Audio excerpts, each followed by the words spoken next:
Mutual fund से long term में wealth बनाने के लिए ओनली एसआईपी इनसफिशिएंट साबित हो सकती है, लेकिन यदि एसआईपी के साथ में लमसम का भी इस्तेमाल किया जाए तो ये आपके फाइनेंशियल गोल को जल्दी अचीव करने में मदद कर सकता है।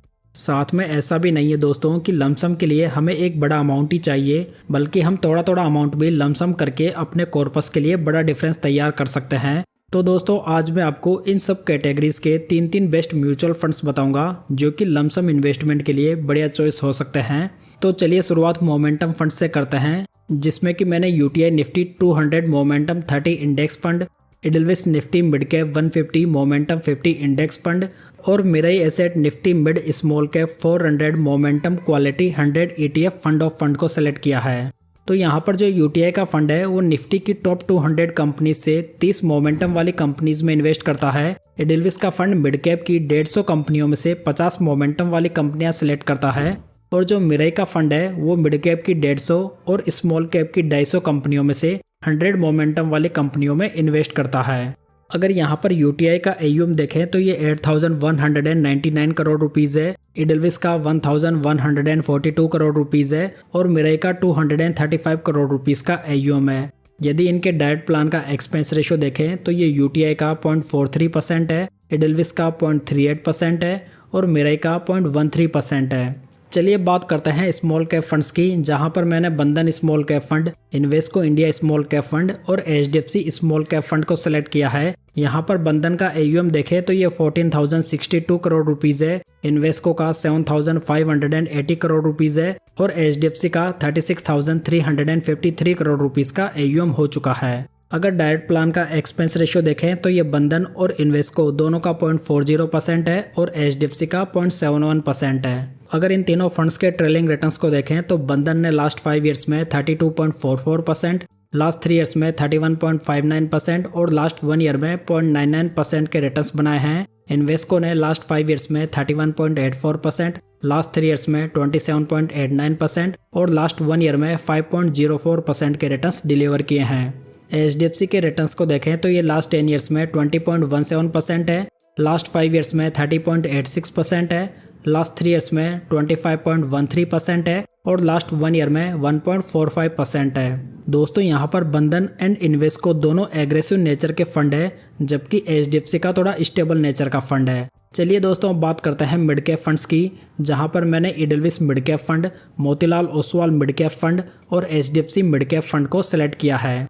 अगर इडलविस का AUM देखें तो ये 11,027 करोड़ रुपीज़ है, मोतीलाल का 33,609 करोड़ रुपीज़ है और HDFC का 83,847 करोड़ रुपीज़ का AUM है। अगर डायरेक्ट प्लान का एक्सपेंस रेशियो देखें तो ये इडलविस का 0.39% है, मोतीलाल का 0.70% है और HDFC का 0.74% है। अगर इन तीनों फंड्स के हिस्टोरिकल रिटर्न्स को देखें तो इडलविस ने लास्ट 10 ईयर्स में 19.60% के, लास्ट 5 ईयर्स में 30.72% के, लास्ट 3 ईयर्स में 26.61% के और लास्ट 1 ईयर में 5.40% के रिटर्न्स डिलीवर किए हैं।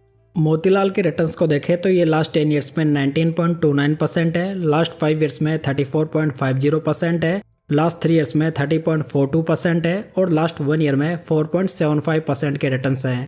HDFC के रिटर्न्स को देखें तो ये लास्ट 10 ईयर्स में 18.95% है, लास्ट 5 ईयर्स में 29.25% है, लास्ट 3 ईयर्स में 26.78% है और लास्ट 1 ईयर में 4.78% के रिटर्न्स हैं।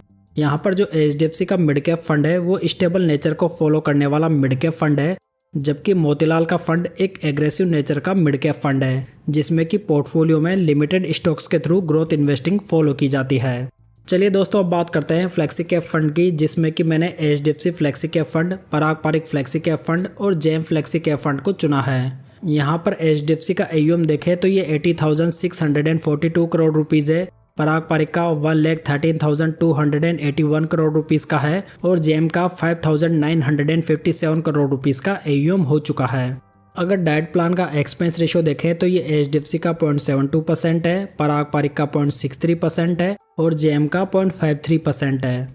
चलिए इन तीनों फंड्स के ट्रेलिंग रिटर्न्स पर भी नज़र डालते हैं, जहां पर HDFC ने लास्ट 10 ईयर्स में 17.10% के, लास्ट 5 ईयर्स में 28.09% के, लास्ट 3 ईयर्स में 23.67% के और लास्ट 1 ईयर में 8.40% के रिटर्न्स बनाकर दिए हैं। पारंपरिक के रिटर्न्स को देखें तो ये लास्ट 10 ईयर्स में 18.38% है, लास्ट 5 ईयर्स में 23.33% है, लास्ट 3 ईयर्स में 21.43% है और लास्ट 1 ईयर में 8.07% के रिटर्न्स हैं। अगर जेएम के रिटर्न्स की बात करें तो ये लास्ट 10 ईयर्स में 17.90% है, लास्ट 5 ईयर्स में 26.24% है, लास्ट 3 ईयर्स में 24.25% है और लास्ट 1 ईयर में नेगेटिव में 7.73% है। दोस्तों यहाँ पर जो एचडीएफसी और पारंपरिक फ्लेक्सी कैप फंड है दोनों बाई एंड होल्ड की स्ट्रेटेजी को फॉलो करते हैं, जबकि JM flexi cap fund portfolio में फ्रिक्वेंट चेंजेस करके रिटर्न्स बनाता है, जहाँ पर आपको कंपेरेटिवली ज़्यादा रिस्क देखने को मिल सकती है। नेक्स्ट बात करते हैं मल्टी कैप फंड्स की, जिसमें कि मैंने लिया है Nippon India multi cap fund, ICICI Prudential multi cap fund और एक्सिस मल्टी कैप फंड। यहाँ पर निप्पॉन का AUM 45,881 करोड़ रुपीज़ है, आईसीआईसीआई का 15,523 करोड़ रुपीज़ का है और एक्सिस का 8,292 करोड़ रुपीज़ का AUM हो चुका है। यदि डायरेक्ट प्लान का एक्सपेंस रेशियो देखें तो ये निप्पॉन का 0.71% है, आईसीआईसीआई का 0.93% है और एक्सिस का 0.74% है। यदि इनके ट्रेलिंग रिटर्न्स को देखें तो निप्पॉन ने लास्ट 10 ईयर्स में 16.21% के, लास्ट 5 ईयर्स में 29.90% के, लास्ट 3 ईयर्स में 24.88% के और लास्ट 1 ईयर में 3.25% के रिटर्न्स डिलीवर किए हैं। आईसीआईसीआई के रिटर्न्स को देखें तो ये लास्ट 10 ईयर्स में 15.98% है, लास्ट 5 ईयर्स में 24.64% है, लास्ट 3 ईयर्स में 21.78% है और लास्ट 1 ईयर में 0.60% है। यहाँ पर एक्सिस का फंड काफ़ी नया है, जहाँ पर इसने लास्ट 3 ईयर्स में 23.77% के और लास्ट 1 ईयर में 2.27% के रिटर्न्स डिलीवर किए हैं। दोस्तों यहाँ पर ये तीनों मल्टी कैप फंड्स ही इस कैटेगरी के बेस्ट फंड माने जा सकते हैं, जो कि तीनों स्टेबल स्ट्रेटेजी को फॉलो करके रिटर्न्स बनाते हैं। नेक्स्ट बात करते हैं large and mid cap funds की, जहाँ पर मैंने लिया है Motilal Oswal large and mid cap fund, Bandhan large and mid cap fund और ICICI Prudential large and mid cap fund.